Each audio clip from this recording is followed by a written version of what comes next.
दोस्तों नमस्कार और आप देख रहे हैं न्यूज़ बकेट में आपका स्वागत है। बहराइच घटना जिस तरीके से लगातार सुर्खियों में है और जिस तरीके से बुलडोज़र की जो बातें कही जा रही है, लगभग दर्जनों लोगों के ऊपर नोटिस दिया गया है कि बुलडोज़र चलाने के लिए, जो सुप्रीम कोर्ट भी इसका इजाज़त नहीं देता। लेकिन हमारे साथ हैं अतहर जमाल लारी जी हैं और इनसे हम बात करेंगे कि जिस तरीके से बहराइच कांड को लेकर जिस तरीके से बुलडोज़र की जो बातें कही जा रही है उसको लेकर।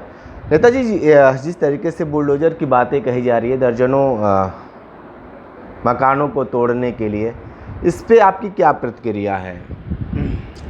देखिए, बहराइच की जो हिंसा हुई है वो बहुत ही दुर्भाग्यपूर्ण है। और जिस तरीके से दशहरा के जुलूस में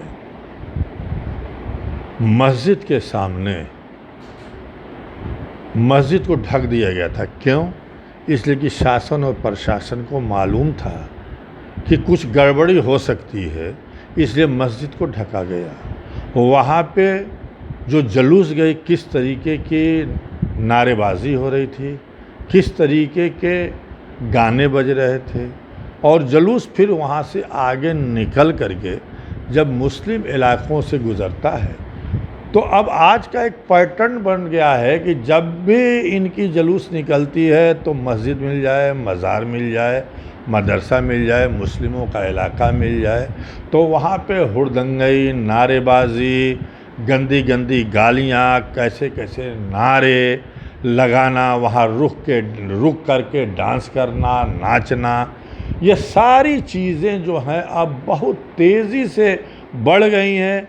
आपने वीडियो देखा होगा कि मस्जिद के सामने भी किस तरीके से हुड़दंगई हो रही है, और जिस इलाके से गुज़र रहा है वहाँ पे किस तरीके से हुड़दंगई हो रही है, और जुलूस में लाठी, डंडा, तलवार ये सब ले कर के चलने की इजाज़त प्रशासन कैसे देती है। अब उस इलाके में जा कर के आपने, तमाम लोगों ने, पूरी दुनिया ने वीडियो देखा कि एक शख्स जो है वो एक मुस्लिम के घर पे चढ़ जाता है, उसको चढ़ाया गया होगा, उसको उठाया गया होगा, जो मिचरा है, लड़का जो है, और वो चढ़ के जो है किस तरीके से एक इस्लामिक झंडा, चूँकि बाराफ़ात था, तमाम मुसलमानों ने अपने घरों पे अपना झंडा लहराया था, फहराया था, वो रास्ते भर झंडा नोचते नोचते आए और वहाँ पे भी जा कर के उनके घर पे छत पे चढ़ के उस झंडे को नोचा, और झंडे को नोचने के साथ चूँकि झंडा फट के निकला नहीं तो उसके साथ पूरी रेलिंग गिर गई। आपने देखा होगा, पूरी रेलिंग गिर गई, और किस तरीके से भीड़ और वो लड़का नारेबाजी कर रहा है।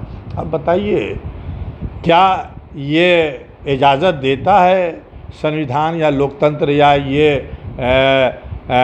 कानून कि कोई किसी के घर में घुस जाए, कोई किसी के घर पे चढ़ जाए और अपना झंडा लगा दे, दूसरे का झंडा निकाल दे? अगर आज यही एक मुस्लिम व्यक्ति अगर ऐसा किया होता तो आज क्या से क्या नहीं हो गया होता। और ये पूरी गोदी मीडिया, सांप्रदायिक मीडिया, बिकाऊ मीडिया क्या क्या नहीं करती। अब देखिए, बड़ी दुर्भाग्य की बात है कि वो लड़का मार दिया गया, जबकि हम इसकी निंदा करते हैं, ऐसा नहीं होना चाहिए। लेकिन अब जिसके घर में बगैर बताए माँ बहन के बीच में घुस जाओगे तो उनके अंदर तो गुस्सा पैदा होगा, या आपके अंदर भी गुस्सा पैदा होगा। अगर हम किसी के घर में घुस जाएंगे तो गुस्सा पैदा होगा। लेकिन बहरहाल उसको मारना नहीं चाहिए था। लेकिन गोदी मीडिया ने, ये तमाम एंकरों ने, चाहे वो सुधीर चौधरी हों, चाहे अमीश देवगन हो, और चाहे चित्रा त्रिपाठी हों, और चाहे और तमाम लोग, कितना नाम गिना है, इन्होंने क्या चलाया? ये चलाया कि उसकी नाखूनों को उखाड़ लिया गया, उसका पेट फाड़ दिया गया, उसको तड़पा तड़पा के मारा गया, उसके ऊपर तलवार से हमला किया गया,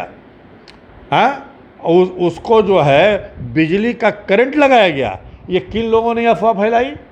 ये पत्रकारों ने अफवाह फैलाई और एक माहौल ऐसा क्रिएट करने की कोशिश किया कि पूरे देश में दंगा हो जाए, और ये दिखाने की कोशिश की गई कि उस मिश्रा को जो है कितनी बर्बरता पूर्वक जो है मारा गया, और कहा गया कि बर्बरता पूर्वक मारा गया। नुपुर शर्मा भी कल बयान दे रही थी, लोगों को भड़का रही थी और यही बातें कह रही थी, जबकि मेडिकल रिपोर्ट और पुलिस प्रशासन का बयान साफ तौर से ये दिखाता है कि कहीं से भी न नाखून उखाड़ा गया और न टार्चर किया गया, न बिजली का करंट दिया गया, कोई ऐसी बात नहीं हुई। गोली से उसकी हत्या हुई है, गोली से उसकी हत्या हुई है। हाँ, एक अंगूठा डैमेज बताया है, तो वो तो अंगूठा डैमेज होगा, जब रेलिंग गिरेगी तो पैर पे ही तो गिरेगी, तो अंगूठा डैमेज होगा ही होगा।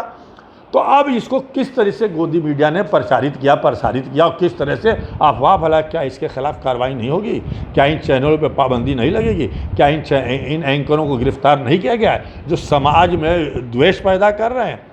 आज मेडिकल रिपोर्ट ने क्या कहा, डॉक्टर का बयान क्या है, पुलिस प्रशासन का बयान क्या है कि गोली से उसकी मौत हुई। और इस तरह से झूठ परोसने वाले भाजपा के नेता जो झूठ परोस रहे हैं, जो हिंदू मुसलमान कर रहे हैं, जो एक तरफ हिंदू समाज को उकसाने का, उत्तेजित करने का काम कर रहे हैं, क्या उनके खिलाफ कार्रवाई नहीं होनी चाहिए?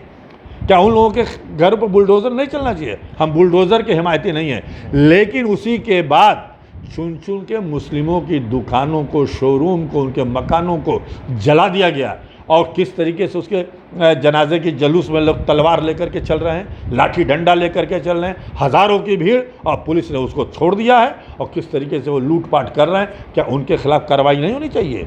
उनके खिलाफ बुलडोज़र नहीं चलना चाहिए? उनकी गिरफ्तारियाँ नहीं होनी चाहिए? एक तरफा काम कब तक चलेगा? देखिए, जुल्म फिर जुल्म है, बढ़ता है तो मिट जाता है, खून फिर खून है, टपकेगा तो जम जाएगा। यहाँ से इंसाफ नहीं होगा ना, शासन प्रशासन के सह पे सब हो रहा है, यहाँ से इंसाफ नहीं हो रहा। लेकिन खुदा अल्लाह भगवान जो है ना, वो सब देख रहा है, आने वाले दिनों में वो सजा देगा। हम तो नहीं कुछ कर सकते, हम तो बेबस हैं, लाचार हैं, हमारे साथ इंसाफ नहीं हो रहा है। अब उन घरों को नोटिस दे दी गई कि उनको ऊपर बुलडोज़र चला दिया, कोई ना कोई बहाना बना करके। आज तक तो कुछ नहीं था, अब हुआ कि नज़ुल की ज़मीन पे, सरकारी ज़मीन पे बिगैर नक्शा ये वो मकान बने गए। आप पूरे बहराइच का सर्वे करा लीजिए, देखिए 75% मकान जो है बगैर नक्शे के बने होंगे। पूरे हिंदुस्तान की सर्वे करा लीजिए, 75% मकान बने होंगे जो बगैर नक्शे के बने होंगे। तो क्या पूरे हिंदुस्तान के मकानों को आप गिरवा दीजिए, कोई ना कोई बहाना बना के। जबकि सुप्रीम कोर्ट ने कहा है कि अगर कोई आरोपी है तो उसके घर को आप गिरा नहीं सकते। लेकिन ये सरकार हमारी जो है वो सुप्रीम कोर्ट के ऊपर है। अब सरकार का आदेश चलेगा, सरकार जो चाहेगी वही होगा, सरकार जो चाहेगी उसी तरीके से काम होगा। अब सुप्रीम कोर्ट के आदेश का कोई मतलब नहीं है।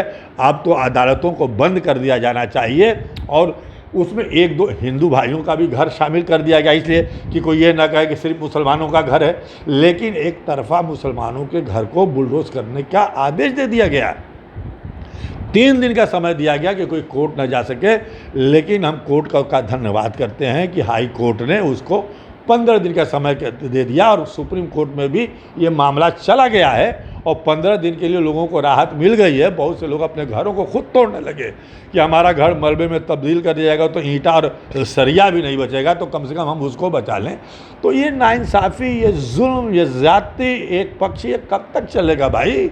भगवान के यहाँ देर है, अंधेर नहीं। वो तमाम लोग मिट गए जिन लोगों ने जुल्म किया, हम नाम क्या लें, रावण से लेके तमाम लोगों का आता पता नहीं चला। तो जुल्म करने वाले एक दिन ख़त्म हो जाएंगे। और आज हमारे साथ ये, हमारे ऊपर ये जुल्म हो रहा है क्योंकि हमारे समाज जिसको वोट देती है, जिसके लिए लड़ती मरती है, जिसके लिए वोट देने के कतार में मार खाती है, वो लोग जो थोक में वोट लेते हैं, एक शब्द बोलने के लिए तैयार नहीं है, उसके खिलाफ बोलने के लिए तैयार नहीं है कि जुल्म और ज़्यादती एक तरफा हो रही है। नहीं, आप बात सही कह रहे हैं कि जुल्म ज़्यादा, लेकिन हम कह रहे हैं कि आपके धर्म के जो नेता लोग हैं वो क्यों नहीं आ रहे? भारतीय जनता पार्टी में विभिन्न जो मुस्लिम नेता हैं, मुस्लिम चेहरे हैं, उनको आना चाहिए कि भाई ये हमारे समाज के लोगों को आप ये ऐसे क्यों कर रहे हैं? तो क्यों ऐसा मुखौटा बीजेपी का ओढ़े बैठे हैं कि हम अपने समाज को लेकर नहीं बोल पा रहे हैं? अब बीजेपी से उनको फ़ायदा है, वो अपना ज़मीर बेच चुके हैं, वो कुछ धन दौलत के लालच में पड़े हुए हैं, उनकी आत्मा मर चुकी है। वो क्यों बोलेंगे? वो तो खिलाफ ही बोलेंगे। हम उनसे उम्मीद नहीं करते, लेकिन हम तो उनसे उम्मीद करेंगे ना कि जिनको हम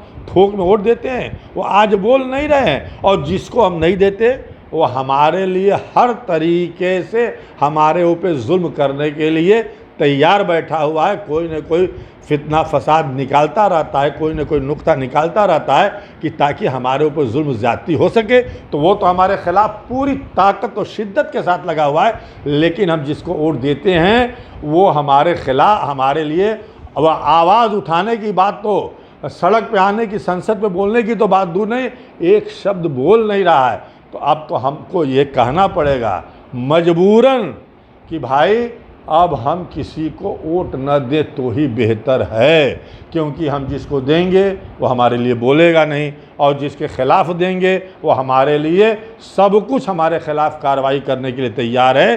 तो फिर हमारे वोट का मतलब क्या हुआ? हम क्यों वोट देते हैं? हम क्यों दूसरे के लिए लड़ाई लड़ें? हम अब किसी के लिए लड़ाई न लड़ें। अगर हमको बहुत शौक़ है वोट देने का तो हम कहेंगे अपने लोगों से, हालांकि हमारी बात बहुत से लोगों को बुरी लगेगी, वो नोटा दबा दें, लेकिन कुछ दिनों के लिए अब वोट देना ही बंद कर दें। जब कोई बोलेगा नहीं हमारे लिए तो हम उनको क्यों वोट दें? बिल्कुल क्यों उनके लिए हम लड़ाई लड़ें? तो आप सुन रहे थे नेता अतर जमाल लारी जी को, बहुत सारी बातें इन्होंने बताई हैं कि जिस तरीके से ये कोर्ट का धन्यवाद करते हैं कि कम से कम उनको बड़ी राहत दी है। विशेष इंटरव्यू कर रहे थे, तुम्हारे साथ बने रहे न्यूज़ बकेट के साथ। हमें दीजिए इजाज़त, नमस्कार। पेश है न्यूज़ बकेट हिंदी मासिक पत्रिका। पढ़ें इस महीने की पूरी खबर विस्तार से हमारे न्यूज़ बकेट की मैगजीन में। हमारी ई मैगजीन को मुफ्त में पढ़ने के लिए अभी लॉगिन करें www.newsbucket.in पर। इसके अलावा रोज की ताज़ा खबरों के लिए हमारे YouTube चैनल को तुरंत सब्सक्राइब करें।